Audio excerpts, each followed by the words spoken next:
Hey y'all, it's Coach Suo with Greater Richmond Fit for Kids. My cat Nora here wants to talk to you today about healthy hydration. I am a big fan of herbal teas. This is peppermint. What's that? Ugh. Okay, no to the peppermint. Anyways, Nora's going to take you through some things that you can do to be a healthy hydrator on this thirst quenching Thursday. All right, Nora, take it away. That's right. If you stick with me, you're going to find out all about healthy hydration. Tap water too bland for you? Heat it up and add some herbal tea. There's lots of different kinds. Hot tea not your thing? Add ice. Iced peppermint tea is super refreshing. My Fit for Kids friends love unsweetened bubble water. This one's peach. Or you could be extra and infuse your water with fruits, vegetables, or herbs. This just has frozen blueberries in it. Hey look, a mango.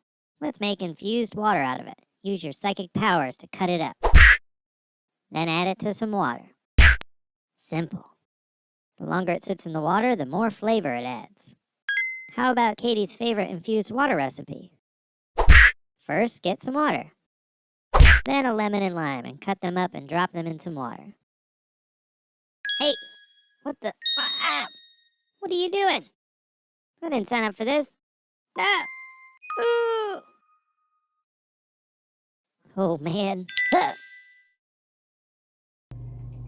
I like to drink straight from the source. Mmm, fresh.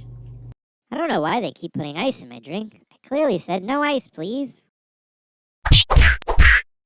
Ah! There we go. I hope you had fun on this thirst-quenching Thursday. Oh, he's bringing the herbal tea back. Why doesn't he understand that I'm the talent here?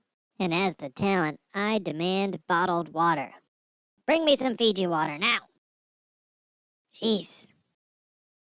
Take care and stay hydrated. Thanks for hanging out with us. Don't forget to like this video and follow us for more resources.